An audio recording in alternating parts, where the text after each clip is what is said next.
I'd like to welcome Ryan Gilpin, who is going to give a talk on where do benefits fit into tree risk. Interesting topic, I think. Ryan is a principal consultant at Nidus Consulting in Portland, Oregon. He's got quite a background in arboriculture. He's co-authored of the 2 best management practices, the Western Chapter's Tree Care for Birds, BMPs, and ISA's Managing Tree During Construction, BMPs. Sorry, there should be an S there. Yeah. I think what's most interesting about Ryan is he's got a background in conservation and ecology with degrees in environmental biology and international nature conservation. With that, let's welcome Ryan.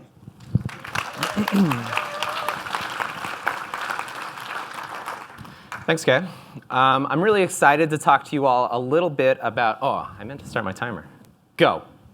I'm really excited to talk to you all a little bit about risk, a little bit about benefits, but I'm also pretty nervous about presenting on a topic that I don't have a ton of expertise in, and I don't have a very solid conclusion for. So I'm hoping what we can do is I'm going to present a problem, a theory, and then we can have a little discussion afterwards about it. Hopefully you all have some good thoughts on this. Hopefully you all can share your experiences with this and how you're bumping up against it, right? So the problem, I think, is pretty evident when I read the best management practice. This best management practice is intended to serve as a guide for tree risk assessors to identify and analyze tree risk as accurately and consistently as possible, and to recommend mitigation when needed. So far, so good. In doing so, tree risk assessors should recognize the value of preserving trees because of the many benefits they provide. And my question really is how, or when, or in what capacity should we be recognizing the value of these trees and their benefits? And so I'm a little bit confused about that. I'm trying to work my way through it. And this presentation, the idea is that maybe we can work together collectively through that at least a little bit. And so today, I'm going to use benefits and values more or less interchangeably. When I use values, for the most part, I'm not talking about an appraisal, an appraised value. I'm talking about, do we like the tree? How much do we like the tree? You know, what values and benefits is it bringing to us a little bit more holistically? And so the 3rd edition of the Tree Risk Assessment BMPs is coming out soon. And when you ask me to comment on them, I turn in something like this that says, I perceive this as a weakness of our current risk assessment and management education. How are benefits incorporated?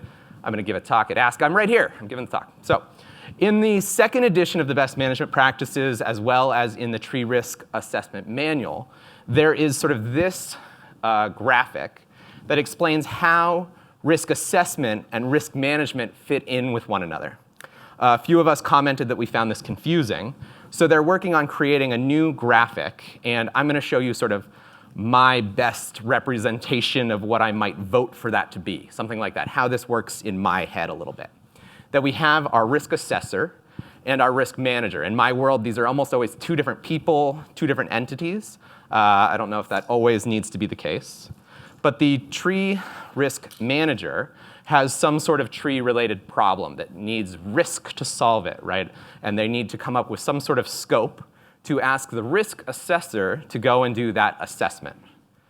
And then the risk assessor communicates that risk back to the risk manager, and the risk manager needs to do some sort of risk evaluation where they say, hey, this tree has this risk, this is my risk tolerance, so based on this evaluation, we're going to decide to do this risk mitigation so that our risk is below our risk tolerance, something like that. And that maybe in some of your practices, this is sort of very clean and there's no crossing of this line. In my practice, I'm sort of crossing this line in many ways with recommendations, right? So I generally hear their tree problem and I recommend a scope to address that problem. Then I give them back their risk assessment. I say, hey, based on our conversations, your risk tolerance might be somewhere in here. So in order to get below that, we might need to do this sort of mitigation. And I'll normally give them a little bit of a recommendation like that. Does that make sense so far? So far, so good. If we don't understand this, the rest of this is going to be trouble, I think. So are we relatively clear here? Remember all those different steps there. Now I'm going to have you vote. for where should the risk assessor consider benefits. I don't know exactly how to run this vote, but we're going to try something here, where you're going to clap once for one of these as I name them. Okay? So let's practice all together. This is not your vote. We're going to just practice here. Ready? 1, 2, 3. Okay? Very good. Now, who wants to vote that the risk assessor should generally consider benefits? Only vote for one of these, please. I can't double check that, but whatever. Who wants to vote for problem/scope? Ooh, that one's not going to win. Who wants to vote for risk assessment? More than scope. Evaluation. Ooh, a little more maybe, about similar. Okay, mitigation. Okay. Other, never, all, I don't know. Okay, I think we've decided it's not scope. And beyond that, we're maybe a little less sure. Okay? So, yeah, if we could you go around and pay attention to everyone, Scott, and we'll run it again. So in general, I'm going to elaborate on all of this, but I think in general that risk evaluation is what I'm going to focus on, what I'm interested in. Well done, winners, in that. And my theory, now that we understand the problem, looks something like this, where if we compare the risk of a tree at the end of our risk assessment and the value that we give that tree, again, not necessarily monetary, but how much do we love this tree, we could then decide on preserving or removing or something like that. This all assumes that we can't prune it, we can't whatever. Anyways. So I'm going to come to this a little bit later, but because I'm not telling a very linear story today, I'm going to give you a little flow chart for how today is going to go. We've addressed the problem. Hopefully everyone understands that. We've touched on the theory. We'll get into that a little bit more. And now we're going to sort of build around it by starting with like, hey, Ryan, how the heck did you come up with this problem? What led us here exactly? And number one, I'm going to talk about is snags. So if anyone in this room has talked to me for more than 5 minutes, we've probably talked about birds, right? And so I really like birds. I am chair of the Tree Care for Birds Committee with the Western chapter. Anyone ever wants to do any trees and bird stuff, you talk to me. I run workshops mostly along the West Coast, but other places in the country as well.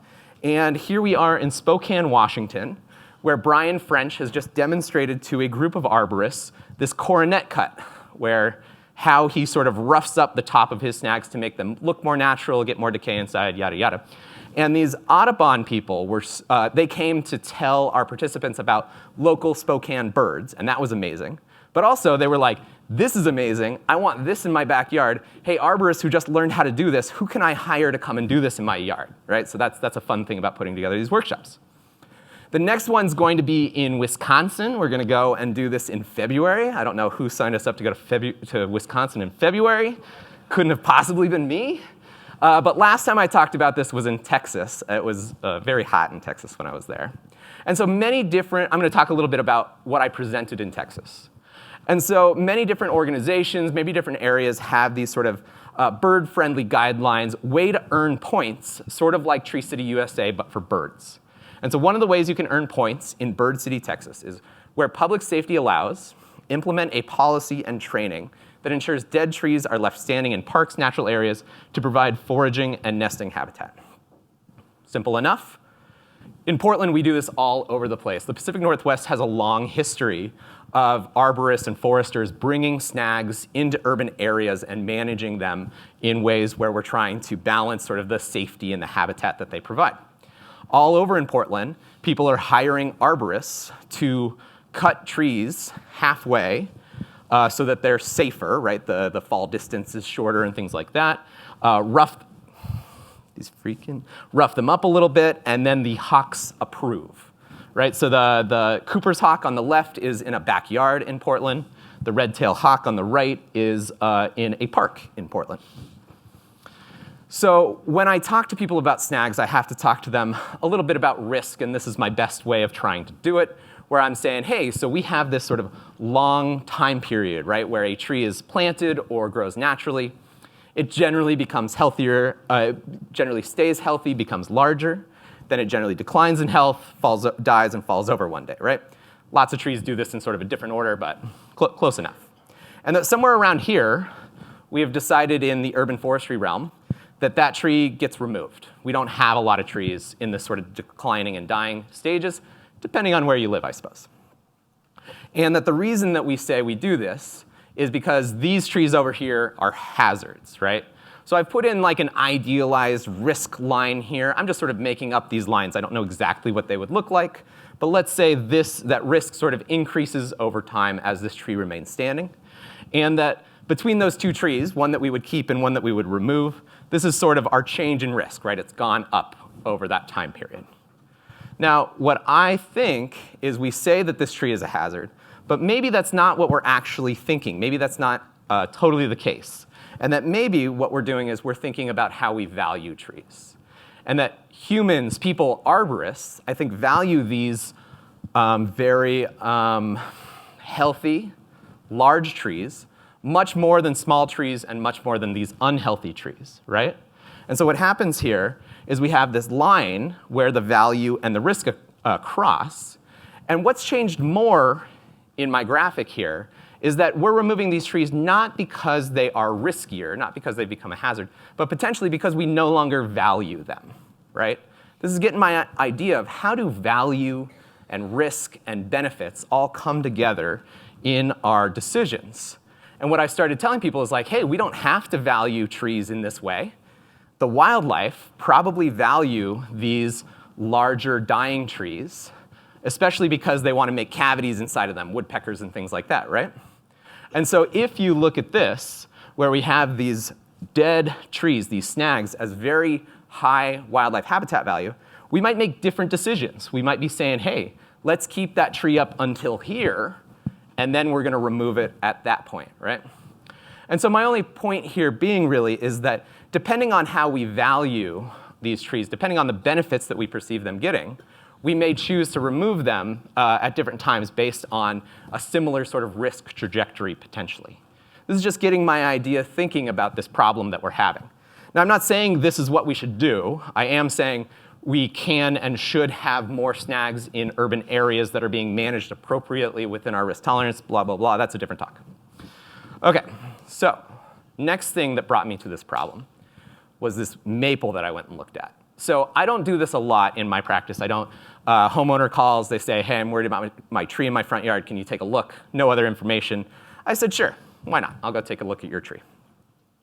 Here's the maple on the right, really beautiful as I pulled up to it. As I went around the backside, I said, oh, I see why you're concerned, right? Likely quite a bit of decay inside here. I don't have decay detection equipment, so I just took this lovely little photo here. Then I started thinking about, hey, what could I potentially recommend to happen here? And every potential solution, in my mind, diminished the value of this tree quite a bit, right? If we were to try to retrench or bring this tree in, or you could call top it, as a potential option for managing this tree, I was like, well, this diminishes the value of that tree so much that I'm not sure this is a legitimate option. And pretty quickly was like, wait, so does this mean that the risk threshold, so the person who owns this tree loves this tree and wants to keep it, wants someone to help them keep it. And I'm like, well, so does our risk threshold for every tree change individually? We talk about our risk thresholds being different for different people, but does it vary tree by tree by tree? And that I found the tree that sort of got me thinking about that. Then I deferred this to someone else who has decay detection equipment, could sort of climb the tree and make decisions up there and help them manage this tree. Hopefully it's, they're on a good pathway with that. I've washed my hands of it. It's never going to come back to me, right? That's everyone's legal opinion here. Anyways. All right, emerald ash borer has arrived in Oregon. For anyone on the West Coast who hasn't sort of heard this yet, whatever, we'll do a couple of things here. Here's the adult and the pre-pupa larva that I pulled out of a little stump and took a picture of. Currently, it's in a 10 square mile area. Sorry, it's been detected within a 10 square mile area, about 20 miles west of Portland. It may be all over the place. It's a little hard to detect, but we did a lot of looking for it this summer, and this 10 square mile area right there is the only place that it's been detected. What I hear a lot is to look for these D-shaped exit holes right here. I find that those are pretty hard to find. I find that these bark splits with these S-shaped galleries being pretty good way to definitively identify that there's emerald ash borer within the tree. So I have a client who said, hey, I've got hundreds of thousands, maybe millions of ash trees on my property and on my project partner's properties. And we're worried about this. Can we develop something to get out ahead of this, right? And I said, oh, that's an interesting problem. Let's talk about that. And so what we're most interested in targeting is healthy ash trees that typically would have no problem, except we're pretty sure that there is currently today emerald ash borer in these trees right here. And over the next couple of years, they're going to decline, fall apart, fall into the power lines in this road. And maybe in a few years, these trees will get it, and they'll fall into this house. Can we develop a system to go out there and figure some of this out and get started today? And I said, oh, that's pretty interesting. I've always been on this risk assessor side. But on this project that I'm working on now, I'm on the risk manager side, where I sort of wrote up a protocol for how to go out and do that. They hired some risk assessors who went out and did the risk assessment. I'm now sort of evaluating the risk and assigning mitigation to all of those trees for these like large sort of level 1 primarily risk assessments that they're doing out there right now. And so during our kickoff meeting, again, I'm sort of one of their first times as a risk manager, I'm fielding questions from the risk assessors. And they say things to me like, oh, now that I understand your risk tolerance, I can assess the trees. I'm like, okay, that's maybe a red flag. Maybe I'm worried that you needed to know my risk tolerance, my client's risk tolerance to assess the trees, but okay. And then I heard, should we assume that occupancy of people on trails is constant? And we were standing on a trail, and I looked in both directions. I was like, there's nobody on these trails. No, you cannot assume that people on these trails have a constant occupancy. Would you do that if your client asked you to do that? And this sprung into my head all sorts of things that in this problem that we've already been talking about of how potentially we could use the benefits of a tree to change our risk assessment, to alter our risk assessment. I'll point out several of you clapped for that one. And so let's talk about that specifically, right? The main things that we could potentially change in our risk assessment for a very valuable tree might be time frame, likelihood of failure, likelihood of impact, and consequences. Now, I have heard the argument and seen this sort of written a few times that the value of the tree can impact consequences in sort of one specific way, right? If you don't have many targets underneath this tree, the biggest problem, the biggest consequence of this tree failing might be the loss of value of this tree. Does that make sense?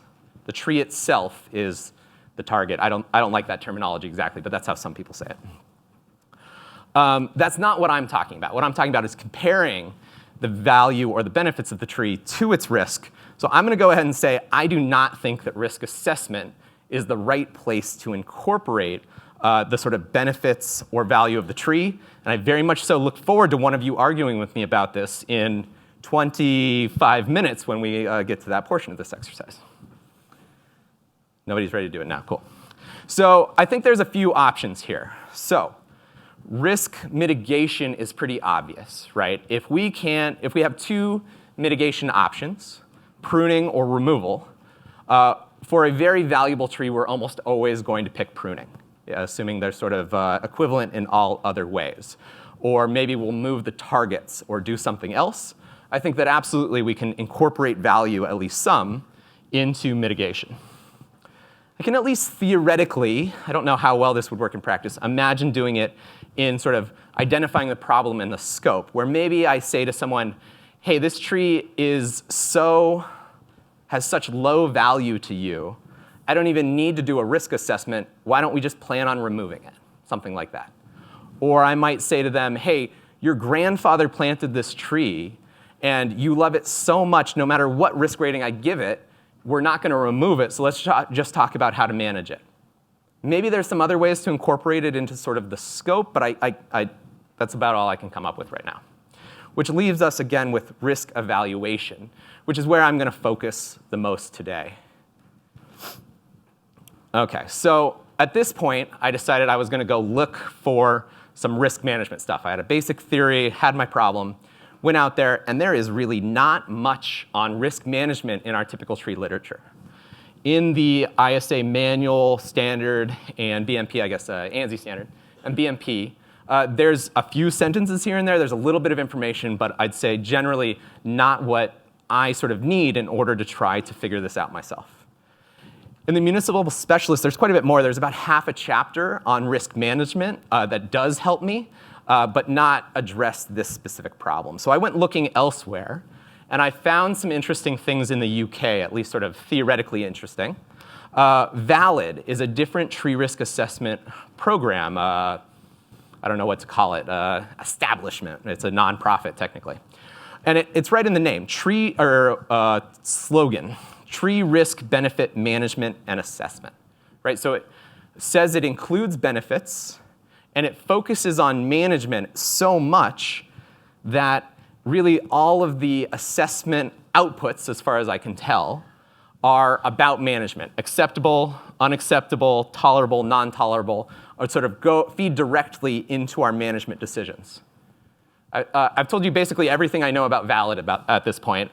There's going to be, David Evans is going on a tour of the US, and I'm hoping to take this Portland workshop to learn more about it. He gave a really interesting presentation at Albuquerque ISA conference. Is anyone like certified in this? Has anyone done more than like a handful of trees using VALID? Seeing none, we'll move on. Talk to me later if you have, and you're shy. Okay, the other one from the UK is called Quantified Risk Assessment, okay?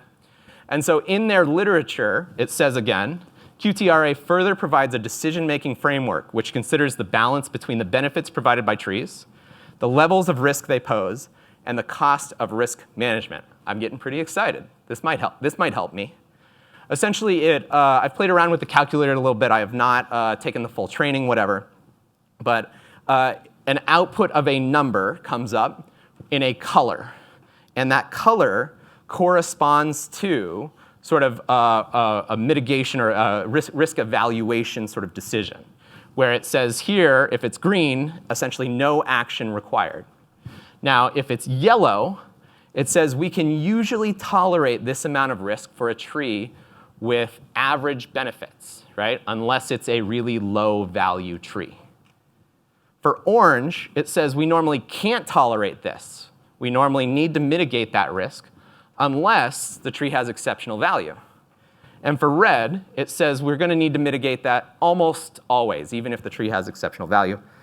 This looks pretty good to me. This looks actually kind of similar to my initial theory. They don't quite line up exactly, but let's walk through my theory just a little bit here. Low-risk trees. Essentially, we're going to preserve. We'll find some ways to prune them, maybe do some other work in them. We may remove some of these trees for non-risk-related reasons, but it's hard for me to understand that we would say that a tree needs to be removed for a risk-related reason with low risk. An extreme risk tree, we're going to mitigate the risk.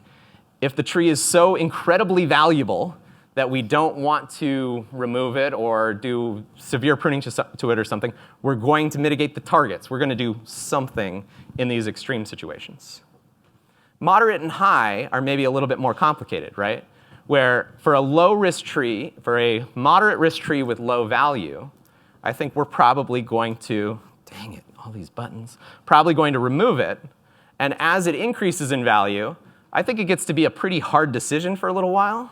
And then for a very valuable tree, I think it starts getting to be a little easier, right? But we're going to have to make some difficult decisions somewhere in the middle of this graphic here, where, again, with high, we've got a lot of removes and something like this. So this all assumes that we can't mitigate the risk through pruning.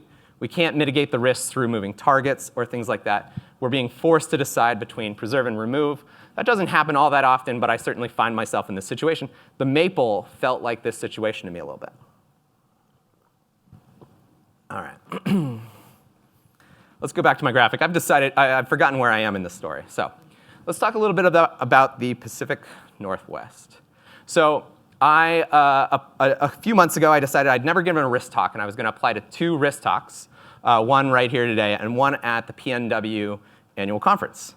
And I was like, good. I'm always embarrassed when I'm wearing the same clothes in the photos that I show of myself, but I think I'm in the clear today. So I was like, hey, I'm going to present at an hour-long lecture at the PNW annual conference called Making Difficult Tree Risk Decisions. And I think you just got a little glimpse of what I was thinking of there, right? And they were like, that sounds amazing. That sounds so amazing. We'd like you to do it for 2 hours, 4 times, outdoors in the rain. Good on you, Allison. Allison's right here doing the ANSI A300 standard. So there were 5 different groups of us. We went out and we're in the rain in beautiful Wrights Park in Tacoma, Washington for the day. It really is great. I love being an attendee at these. I don't know that I'm going to present again. And I was like, I can't talk for 8 hours outdoors. So strategy number 1, I bought this silly little microphone thing, and it was kind of funky and whatever, but it definitely helped. But what I thought was, hey, I can't talk outdoors for 8 hours, but maybe I could listen outdoors for 8 hours, right? So I designed my whole workshop around doing as little talking as possible. And so what I did was we had over 200 arborists come through. Somewhere between 60-70% of them reported to be track qualified. I paired a risk assessor with a risk manager. So the risk assessor would evaluate a tree, and the risk manager would make the decisions. And then for the next tree, they would switch, and the risk assessor would go again, right? We assessed somewhere between 3 to 5 trees, depending on how quickly the group moved. And the risk manager at each tree would share their decisions. I tried to collect some data. We had sort of a discussion about it. I'll show you a little bit about it. These were the 4 main trees that we looked at, and I'll show these with a little more detail later. A couple of my observations, we had suggested timeframes anywhere between 6 months and 10 years. We had low, moderate, and high risk ratings on our trees. Not for every tree, but the high risk tree, we had to make up some artificial targets. Very few trees in the United States, I think, have that many high risk trees, so I had to manufacture something a little bit. People reported risk tolerance somewhere between low and high. And the mitigation offered was pruning, cabling, removing, and turning into a snag. Pacific Northwest loves their snags. I love it. OK, so when I do my wildlife workshops and other things where I have to talk a little bit about risk, I tell people, track is a 3-day course, and I'm going to give you the basics in 3 slides. And this is one of those slides, OK?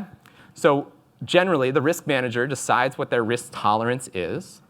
And let's say that it's right here. I think for many people, many organizations, low is acceptable, moderate, less acceptable, something like that. Okay? Then we have our tree risk rating of high. And we need to do some things in order to drive that down. Pruning might drive it down to moderate. Cabling might drive it down to low. When our residual risk is below our risk tolerance or equal with our risk tolerance, everybody's happy with the mitigation that we did, right? This is how I explain it to everyone. This is what I expected people in my workshop to say. Something like, the risk of this tree is moderate. My risk tolerance is low. We're going to mitigate it through pruning. How many people do you think said that in my workshop, right? So we had 200 people, 4 trees on average, 800 opportunities. 0 said that. They all had some sort of holistic discussion with me about it. The risk manager would say, I talked to my risk assessor. We're worried about that basal decay. It's leaning towards where the kids are reported to be playing. We're going to remove the tree. I was like, OK, that seems fine. And then we go on to the next one, and the next one, and the next one. And I guess we could be critical of my research ability to create scenarios to get the sort of outcomes that I want. But, and there's lots of criticism to be had in lots of ways. But I'm glad I set it up this way because, as I said, out of sheer laziness of making my voice last that long, I learned a lot. I listened to them, and I wasn't trying to push them too much in a different direction. I was trying to listen to how that went. Was anyone here there that day? How many people participated in this? OK, we have a few. When we get to the comments section, if you have any thoughts about your experience with that, I'd love to hear it. OK, so tree number 1 right here. We got 56-inch beech. Pretty easy. We didn't spend a lot of time on this tree. High value, low risk. We're preserving it. Most people offered some minor pruning. Tree number 2. We had a 40-inch paper birch that was declining. and sort of leaning out over this open area, I made up a target of that we were going to have some sort of kids classroom, something there, not important, remove, right? We actually had quite a bit of debate about this tree of is this the right tree to turn into a snag? As I said, people in the Pacific Northwest love snags. I'd say about half the people wanted to make this a snag and sort of decrease its height, maybe about half, and about half the people wanted to remove it, something like that. Oh man, tree number 3, we never decided anything about. So people were all over in their risk ratings. People were all over on their mitigation, all over on how valuable they thought this tree was, more or less based on 2 things: how quickly they thought emerald ash borer would be on this site, and how long our time frame was. So we discussed this a whole lot, and I think we had some really cool, interesting insights. I don't have any good way to summarize anything beyond to say, tree number 4 was my favorite tree in that I think it had very high value. This tree was planted in 1895. It's a 72-inch red oak, and it had a decay near a branch, sort of obvious decay, near a branch that was leaning way out over these cars over here. And these cars were here like basically all the time, as far as I could tell. And so we discussed this a lot. The main takeaway seemed to be, even though this was moderate or high risk tree and very high value, we thought because it was very high value, we thought our community would not let us remove this tree. We had to find some way to keep this tree. So we were all pretty set on that we were going to prune it. But man, when we talked about how we were going to prune it, where we were going to prune it, what was the conversation like? It was all over the place. And I'm not totally convinced there was any way to prune this tree to get it down to low risk. Maybe we were just going to tolerate that moderate risk after we had done some pruning. Just for the record, I tried to run this through the QTRA, and I think how it comes out is a ROH, which I think stands for likelihood of harm, of 1/300, which is in this, red column up here, which means we sort of have to do something about it through pruning, is generally how I think we would accomplish that. Okay, so that's what I was thinking in the Pacific Northwest. That's what I experienced, my sort of pathway in trying to learn a little bit more about this.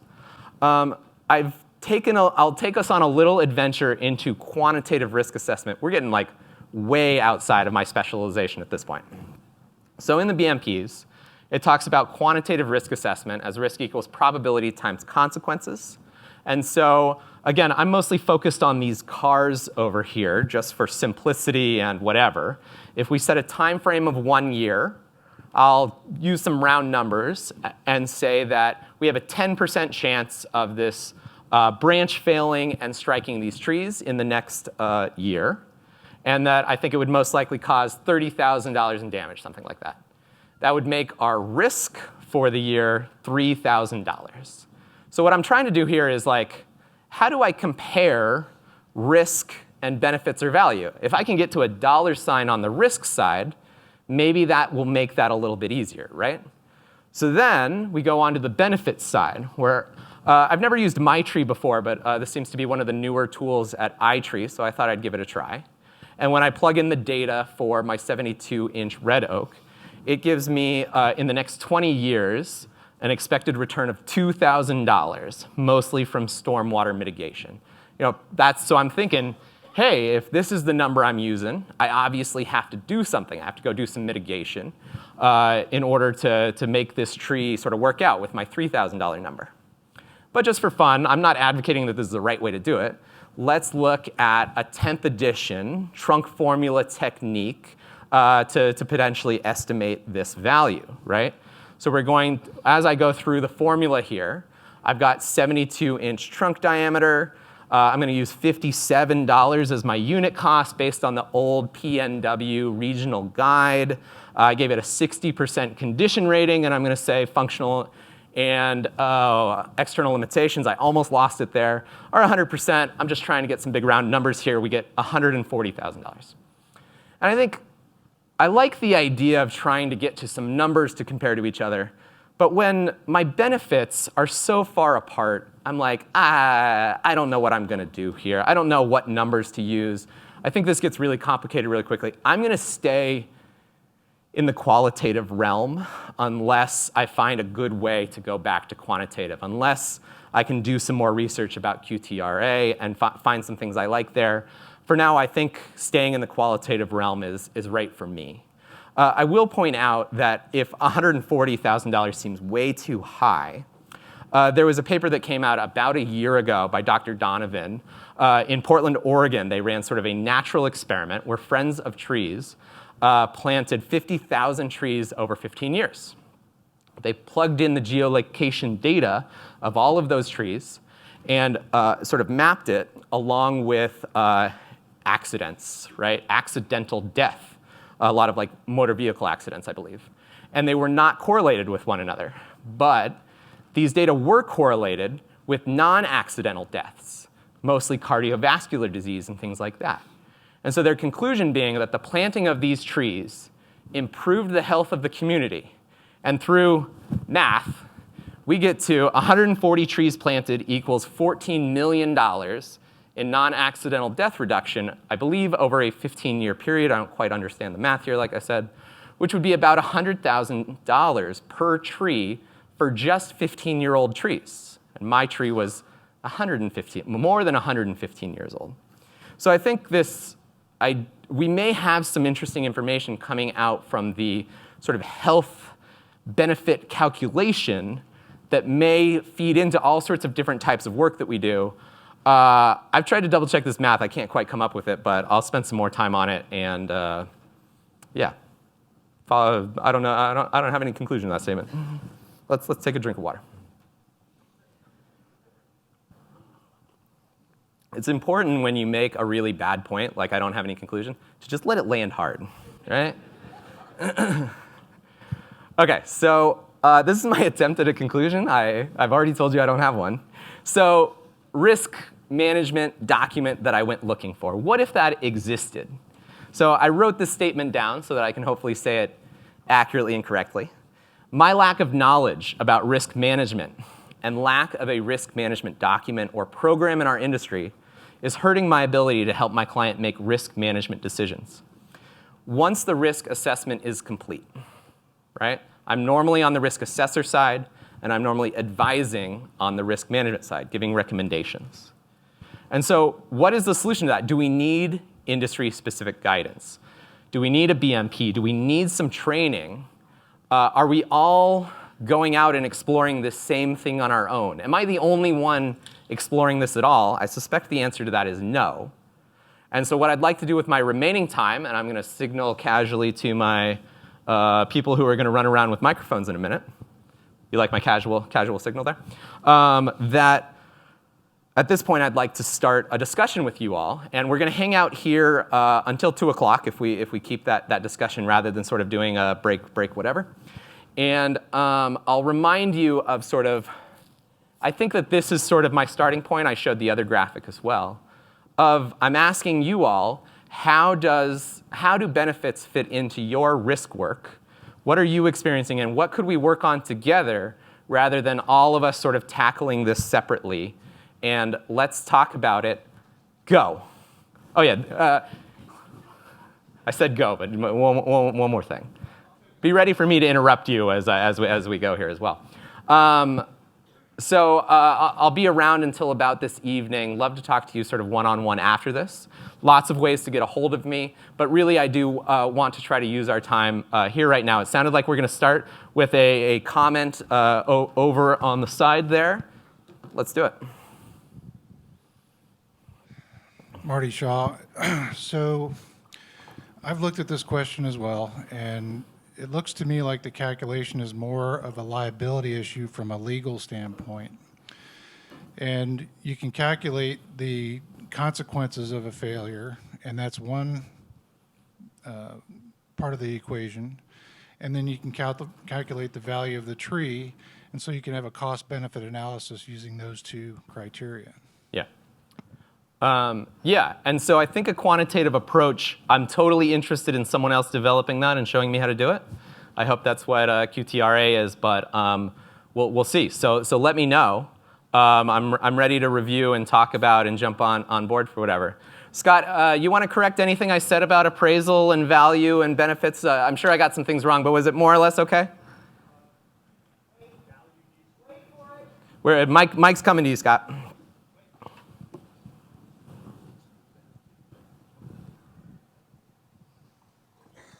No, there's nothing wrong with considering the value, and you, the assessor, and the client, or you, the manager and the client, need to come to an agreement about what that value means to the owner. Yeah. And that's perfectly consistent with everything we know. Great. Thanks. All right. Looks like we're going over here in the middle next. Jess? Hi, I guess I have a question. What happens if there's different actors with different values or benefits of the tree? So say it's on a critical area and it's valuable to the slope in one way, or it's valuable to the shoreline, but the owner of the tree doesn't find the tree that valuable. Yeah, I think that the question to me is very interesting. As somebody in particular who's thinking about wildlife habitat in our trees all the time.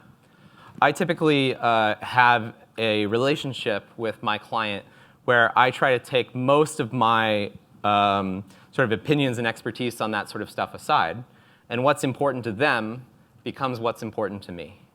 And that we can talk about that. I can sort of relay some of that information to them. But largely, that is their decision to make. And I don't normally consider myself very much of an advocate in many different ways. And that would be, I think, a pretty good example where we could say, hey, these are pretty important environmental services. But if those aren't important to you and how you're going to make your tree-related decisions, here's how we're going to do it. Yeah, we'll go in the back over here next. Yeah, I think that whole question about quantitative and qualitative is a big one. There's a great book I read years ago called How to Measure Anything, and it tells you how to take qualitative information and assign numbers to it. One of the dangers, though, that with a system like that is people think because it's got a number, it's science, and there's a lot of subjectivity associated with what number you assign. Absolutely, and hopefully I illustrated that any way that we calculate these benefits, any way that we try to estimate value, there's going to be a huge range from different methodologies, and that I think that was well said. Well, just a comment actually following on that. Yeah. You know, in terms of some of the algorithms that get used to calculate this stuff, right? iTree Streets calculated those numbers entirely differently than ECO did in a lot of ways. And so it's an uncomfortable conversation having to go back to clients later and say, well, your trees are worth less now because the science is better, right? I mean, that's kind of a weird thing to have to say, but it does happen. So whatever you would do would have to account for those shifting, you know, models. So Yeah, oh, we shouldn't have removed that tree last year. We're going to go back and unremove it. Yeah. I think we had a question or a comment over here. Yes, Ryan, I have a kind of an observation. So when you're looking at the value, that really is coming in on the tree manager, the risk manager's point of view, because as an assessor, I might not want to know if that tree has super sentimental value or something like that to influence any way that I do the risk assessment. So I don't see how the value piece should come in from a risk assessor point at all, unless you follow up with a discussion and you are advising in the managerial side with your recommendations. Am I getting that right? Yeah, everyone, I'll reiterate just to make sure we're all on the same page about this. I do not see any way to incorporate benefits and value into the risk assessment. But you all may have different relationships with your clients and approach this in different ways. But with my relationships with my clients, as the risk assessor, I'm giving recommendations at all of these different phases, right? And so I'm going to learn a little bit about their risk tolerance, and I'm going to say, hey, based on what I've heard here, this exceeds your risk tolerance. We got to do something about it. But that's not, you don't have to do it that way, right? Is that?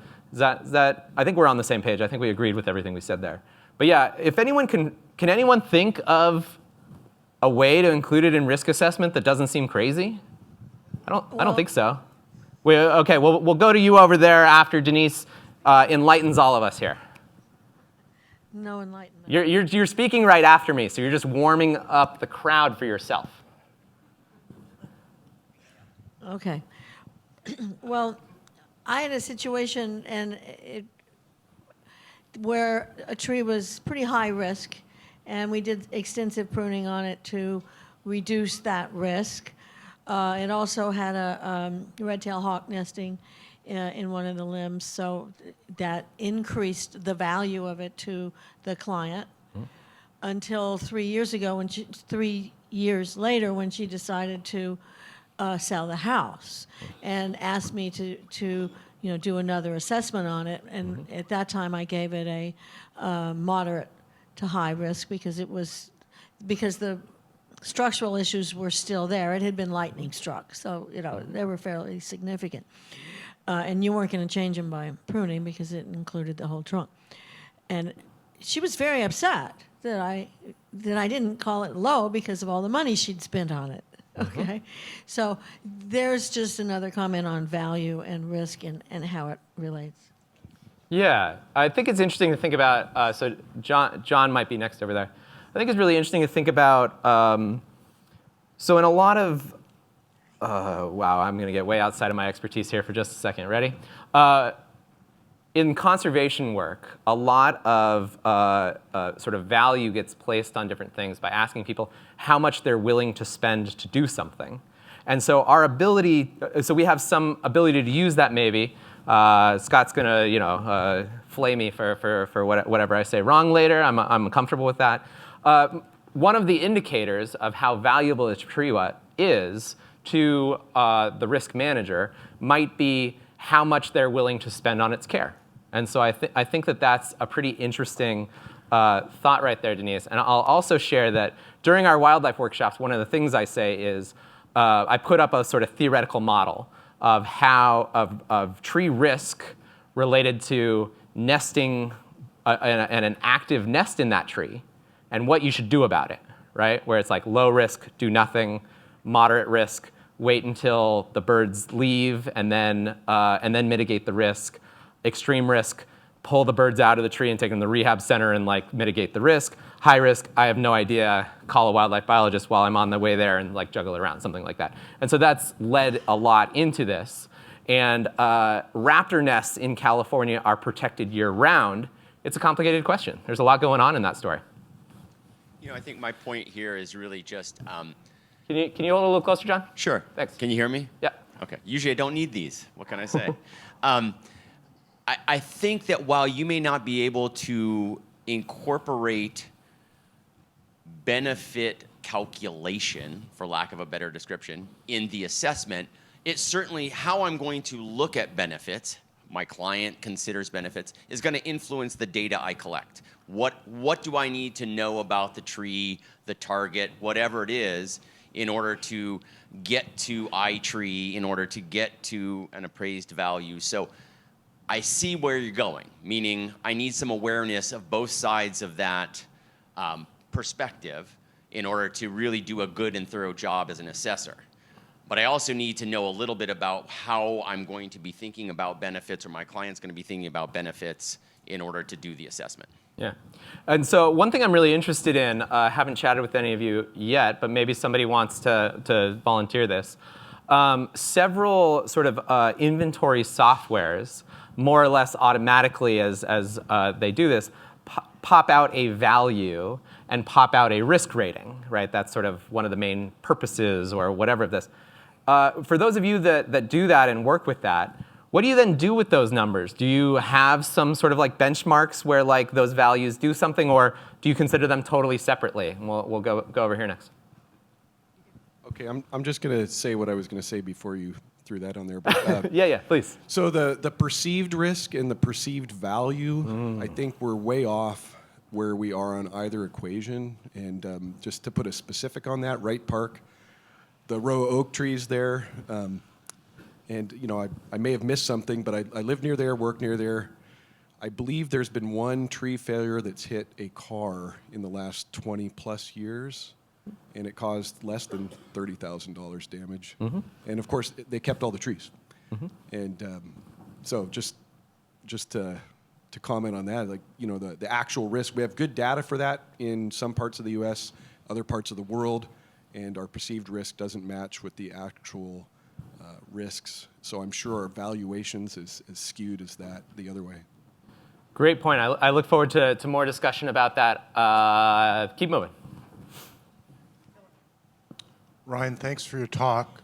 Just a quick question. You mentioned that you didn't think the tree risk assessment phase was the right place for benefits, but if you're not considering features that could be beneficial when you are assessing the tree, how do you incorporate them later? Yeah, so I think, Philip, that's a great point if I sort of didn't illustrate that appropriately. You might hold on to the mic in case I get this wrong or whatever. I'm trying to equate the benefits that trees provide people and the ecosystems and the value that we give those trees sort of based on those things as the benefits. I am not thinking about features on a tree that decrease the likelihood of failure, like response growth, which is, I believe, what you were sort of envisioning as benefit. Did I get that correct? I mean, habitat features could be another thing. I mean, if you're talking about environmental value, you know, as you know, like Neville Fay might say, if you can look at it through the arborist lens as a hazard, you can look at it through the ecologist lens as a habitat. And so it's, if you don't, I guess I'm just wondering, if you don't look at the tree through the lens of its benefits, I guess it depends which ones you're looking for. Yeah, I think both you and John sort of illustrate that the gray area here that I presented is very black and white, which I think is interesting. I think I end up on the other side and would argue with you about that, but that's what's fun about what we've got going on right here. I love respectfully disagreeing with a couple of people in the room. What I want to say at this point is if there are any newer consultants who are thinking they might say something, but maybe not right now in front of everyone, I'd like to encourage you to grab the microphone and make it happen right now as we come over here. So I wonder if we're missing a really important piece of the puzzle, which is resources available for risk mitigation. In my work running a small tree care company, I often find that that is the critical factor, where some trees enjoy unlimited. I work on a tree that has virtually unlimited resources available for mitigation. And I work for a lot of folks for whom even a little bit of tree work is a really big deal financially. And so they may really enjoy the benefits of that tree and the benefits it provides, but if they're going to have to spend $2,000 pruning now and then potentially $4,000 removing in 4 years versus just $4,000 removing now, you know, that their budgets are tight enough that that is really what is driving the decision making, much more so than the actual benefits of the tree and how they feel about it. So I don't know where I'm necessarily going with this, but I just feel like that's a huge piece of the puzzle that if you could speak to, I'd really appreciate it. I really like and appreciate that comment, and I did not think the slide I was looking for was so far back here. I'm almost there, though. So I believe both Valid and QTRA claim to incorporate the cost of risk management into their risk management making framework. I have not gotten deep enough in it to see where that gets incorporated or how to do it or anything like that. But there are I think we should think about that. I think there are other people thinking that way, and I'm interested to see where it goes from there. Great comment. I think we have time for maybe one more question. Is this our last question? All right. Or comment. Or long-winded story. What have you got? I'm relatively inexperienced at risk assessment, but I did take the track, and I've got, you know, maybe half a dozen paid risk assessments. So what I was looking at on that slide where you had the risk manager and the assessor, and over on the left you had do we consider the value there? I think that the tree manager, maybe not the risk manager, the tree manager, owner, risk manager, in the part of the problem and the scope would be the value of the tree and the values the tree provides. The risk assessor may or may not considered those, but I think it's up to the risk manager, to include those values as part of the problem. Yeah, absolutely. I think in a lot of ways, our risk management literature, tells us to defer to the risk manager and that they can sort of do whatever they want. And I'm bumping up against the I'm finding trouble with that. I'm finding that I could really use quite a bit more advice than that. And so I'm either going to go and find it on my own, or I think we're going to build it together. And I really look forward to working with you all, having more conversations about that, seeing this next great case capsules are always the highlight of the conference in a lot of ways, I think. So I'll just say thank you all and look forward to chatting with you more about it.